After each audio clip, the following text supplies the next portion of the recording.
ನಮಸ್ಕಾರ ಎಲ್ರಿಗೂ ಮತ್ತೊಂದು ಹೊಸ ವಿಡಿಯೋಗೆ ಸ್ವಾಗತ. ನಾನು ನಿಮ್ಮ HMK, ನೀವು ನೋಡ್ತಾ ಇದ್ದೀರಾ the KFC rider YouTube channel.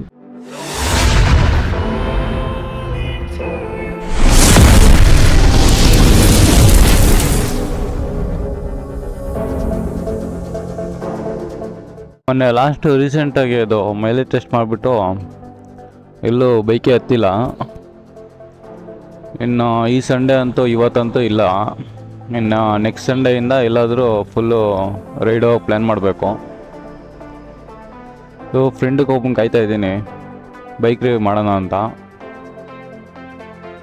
ಬರ್ತಾನೆ, ಯಾರೋ ಹಿಂಗೆ ಹೊಡಿತವನೆ. ಅವತ್ತು ಸಂಡೇ, ಇವತ್ತೆಲ್ಲ ಒಬ್ಬರು ಕಾಣಿಸ್ತಾ ಇಲ್ಲ ಬೈಕರ್ಸು.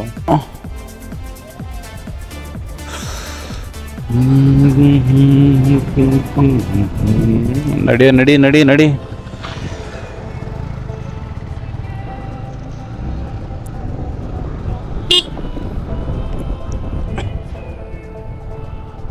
ಇವತ್ತು R15 ಫುಲ್ಲು ಡೀಟೇಲ್ ರಿವ್ಯೂ ಮಾಡೋಣ. ಹಂಗೆ ಆದರೆ MT ಜೊತೆ ಕಂಪ್ಯಾರಿಸನ್ನು ಮಾಡ್ತೀನಿ ಸ್ವಲ್ಪ. ಅಂದರೆ ಫುಲ್ಲೆಲ್ಲ ಮಾಡೋಕ್ಕೋಗಲ್ಲ, ಇದು ರಿವ್ಯೂ ಮಾಡೋದು. ಅಂದರೆ ಏನಾನ ಮೇನ್ ಹೇಳ್ತೀನಿ ಸ್ವಲ್ಪ, ಏನೇನು ಚೇಂಜಸ್ ಅಂತ. ಅದರಲ್ಲಿ ಚೇಂಜಸ್ ಏನಿಲ್ಲ, ಫುಲ್ಲು ಲೈಟಾಗಿ ಅಷ್ಟೇ ಅದು ಡಿಫ್ರೆನ್ಸ್ ಇರೋದು. ಇಂಜಿನ್ನು ಎಲ್ಲ ಸೇಮೆ, ಬ್ರೇಕ್ಸು ಅಷ್ಟೇ, ಡ್ಯುಯಲ್ ಚಾನಲ್ ABS ಐತೆ, ಆರಾಮಾಗಿ ಟೆನ್ಷನ್ ಏನಿಲ್ಲ. ಗಾಡಿ ನಿಂತ್ಕೊಂತೈತೆ ಪಕ್ಕ. ನನ್ನ MTನೂ ಅಷ್ಟೇ, ಆರಾಮಾಗಿ ಹೆಂಗೆ ಬೇಕೋ ಹಂಗೆ ಆಟ ಆಡ್ಕೊಬೋದು. ಕ್ವಿಕ್ ಶಿಫ್ಟರ್ ಬೇರೆ ಐತೆ, ಕ್ಲಚ್ ಹಿಡ್ದಿಲ್ಲ ಅಂದರೆ ಹಂಗೆ ಗೇರ್ ಆಗ್ತಾ ಇರ್ಬೋದು, ಟೆನ್ಷನ್ ಇರೋಲ್ಲ. ಅಂದರೆ ಇದು ಗಾಡಿ ನೋಡಿದ್ರೆ 155cc ಅನ್ಸೋದೇ ಇಲ್ಲ, ಯಾವುದೋ ಒಳ್ಳೆ 300 ಇಲ್ಲ 400cc ಗಾಡಿ ಥರ ಅನಿಸೈತೆ. ಆ ಬಾಡಿ ಹಂಗೆ ಕೊಟ್ಬಿಟ್ಟವನೆ ಗಾಡಿದಲ್ಲಿ, ಅದಕ್ಕೆ ಅದಂಗೆ ಅನ್ಸೋದು. ಸೈಕ್ಲೆಲ್ಲ ಸ್ವಲ್ಪ 50 ಮೇಲೆ ಬರ್ತೈತೆ ಅಂತ ಎಲ್ಲ ಹೇಳ್ತಾರೆ ಓನರ್ಸು. ನನಗೇನೋ ಗೊತ್ತಿಲ್ಲ. ಅಂದರೆ ನನಗೇನೋ ಒಂದು ಅಂದಾಜು ಒಂದು 45 ಅಂತೂ ಪಕ್ಕ ಕೊಡ್ತೈತೆ.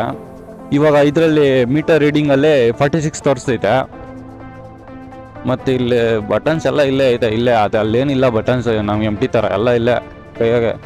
ಆವ್ರೇಜ್ ಸ್ಪೀಡ್ 34, ಬ್ಯಾಟ್ರಿ ವೋಲ್ಟೇಜ್ ಕೂಡ ತೋರಿಸ್ತೈತಿ ಇಲ್ಲಿ. ಟೆಂಪ್ರೇಚರ್ 78, ಇದು 78 ಟೆಂಪ್ರೇಚರ್ ಐತಲ್ಲ, ಇದೊಂದು 90 ಹೋದರೆ ಹಂಗೆ ಇದಾನಾಗ್ತೈತೆ ರೇಡಿಯೇಟ್ರು. ಮನೆ ನೋಡಿದೆ ಕರೆಂಟ್ ಫ್ಯೂಯಲ್ಲು. ಇವಾಗ ನಾವು ಓಡಿಸೋ ಸ್ಪೀಡ್ ಮೇಲೆ ಅದು ತೋರಿಸೋದು ಇನ್ನೆಷ್ಟು ಮೈಲೇಜ್ ಕೊಡುತ್ತೆ ಅಂತ. ಆವ್ರೇಜ್ ಫ್ಯೂಯಲ್ಲು ಅಷ್ಟೇ ಇದರಲ್ಲಿ. ಮತ್ತು ಇದರಲ್ಲಿ ಓಡೋ ಟ್ರಿಪ್ಪು ಅದು ಬಿಟ್ಟರೆ ಇದು ಸೆಲೆಕ್ಟ್ ಅಂತ ಇದೆಲ್ಲ, ಅದೆಲ್ಲ ನಿಲ್ಸ್ಬಿಟ್ಟು ಮಾಡಬೇಕು. ಓಡಿಸೋವಾಗೆಲ್ಲ ಅವೆಲ್ಲ ಮಾಡೋಕ್ಕಾಗಲ್ಲ.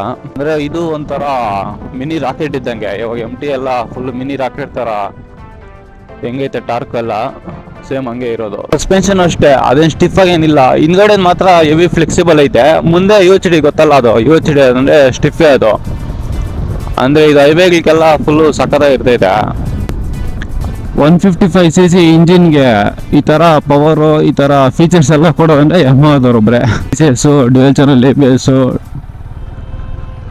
ಮತ್ತು ಕ್ವಿಕ್ ಶಿಫ್ಟರು ಎಲ್ಲ ಫುಲ್ಲು. ಮತ್ತು VVA ಟೆಕ್ನಾಲಜಿ ಫುಲ್ಲೆಲ್ಲ VVA ಅಂತ ಬಂದಿದೆ ಈ ಬೈಕ್ಸಲ್ಲಿ ಯಮಹದವರು. ಅಷ್ಟೇ ಮೇಂಟೆನೆನ್ಸ್ ಅಂದರೆ ಅದು ಹೆಂಗಂದರೆ ಅದು ಹೇಳ್ತೀನಿ ಬನ್ನಿ. ಇವಾಗ ಮೇಂಟೆನೆನ್ಸ್ ಅಂದರೆ ಪೆಟ್ರೋಲ್ ಮೈಲೇಜಲ್ಲೆಲ್ಲ ಉಳಿಸ್ತೀರಿ, ಯಾಕಂದರೆ ಇದು 45-50 ಮೈಲೇಜ್ ಕೊಡ್ತೈತೆ. ಬೇರೆದು ಈ ಥರ ಸೆಗ್ಮೆಂಟ್ ಅಲ್ಲ, ಇನ್ನೂ ಗಾಡಿಗಳವೆ. ಇದು ಪ್ರೈಸ್ ಬಂದು ಸ್ವಲ್ಪ ಜಾಸ್ತಿನೇ ಸ್ವಲ್ಪ. ಆ ಪ್ರೈಸಲ್ಲಿ ಇನ್ನೂ ಬೇರೆ ಗಾಡಿಗಳೆಲ್ಲ ಆಪ್ಷನ್ಸ್ ಬೇಜಾನೈತೆ. ಆದರೂ ಈ ಗಾಡಿ ಹೆಂಗೆ ತಗೊಂತಾರೆ ಅಂದರೆ ಮೈಲೇಜು, ಲುಕ್ಸ್ಗೆ ಮತ್ತು ಪರ್ಫಾರ್ಮೆನ್ಸು ಎಲ್ಲ 3 ಐತೆ. ಅಂದರೆ ಸರ್ವಿಸ್ ಸ್ವಲ್ಪ ಏನಿಲ್ಲ, ಫಸ್ಟು ಒಂದು 2-3 ಸರ್ವಿಸು ಆರಾಮಾಗಿರ್ತೈತೆ. ಒಂದು 1500 ಹಂಗೆ ಒಳಗಡೆನೇ ಬರ್ತೈತೆ. ಅದು ಸ್ವಲ್ಪ ಕಂಪ್ಯಾರಿಸನ್ನು ಸ್ವಲ್ಪ ಹೇಳಿದ್ದೀನಿ, ಅದಕ್ಕೆ ಇದಕ್ಕೆ ಏನು ಡಿಫ್ರೆನ್ಸ್ ಅಂತ. ಅದು ಬಿಟ್ಟರೆ ಇನ್ನೇನಿಲ್ಲ, ಅವರು ಎರಡು ಒಂದೇ. ಅದು ಸ್ವಲ್ಪ ಇದು ಸ್ವಲ್ಪ ಪ್ರೈಸ್ ಜಾಸ್ತಿ, ಅದು ಸ್ವಲ್ಪ ಪ್ರೈಸ್ ಕಮ್ಮಿ ಅಷ್ಟೇ. ಅದ್ರಲ್ಲಿ ಒಂಥರ ಫೀಲು, ಇದರಲ್ಲಿ ಒಂಥರ ಫೀಲ್ ಅಷ್ಟೇ, ಓಡಿಸೋವಾಗೆಲ್ಲ. ನೋಡಿದ್ರಲ್ಲ ಇವತ್ತಿನ ವೀಡಿಯೋದಲ್ಲಿ R15 ರಿವ್ಯೂ ಮತ್ತು ಸಣ್ಣ ಪುಟ್ಟ ಕಂಪ್ಯಾರಿಸನ್ನು ಮಾಡಿದ್ದೀನಿ MTಗೆ ಇದಕ್ಕೆ ಏನು ಡಿಫ್ರೆನ್ಸ್ ಅಂತ. ಮೇಜರ್ ಏನಿಲ್ಲ, ಪ್ರೈಸಲ್ಲಿ ಸ್ವಲ್ಪ ಇದು ಜಾಸ್ತಿ ಐತೆ, ಅದು ಸ್ವಲ್ಪ ಕಮ್ಮಿ ಐತೆ. ಮತ್ತು ಓಡಿಸೋ ಫೀಲು ಅಷ್ಟೇ, ಅವ್ನು ಫುಲ್ಲು ಸ್ಪೋರ್ಟ್ಸ್ ಬೈಕ್ ಓಡಿಸ್ತೀನಿ ಅನ್ನೋ ಧೈರ್ಯ ಇದ್ದರೆ ಈ ಗಾಡಿ ತೊಗೊಬೋದು. ಇಲ್ಲಾಂದರೆ ನೇಕೆಡ್ ಅದು ಬೆಸ್ಟ್, ಅದು ಆರಾಮಾಗಿ ಹಿಂಗೆ ಸೀಟಿಂಗ್ ಪೊಸಿಷನ್ ಎಲ್ಲ. ಮತ್ತು ಲಾಂಗು ಎರಡು ಹೋಗ್ಬೋದು ಗಾಡಿಗೆ.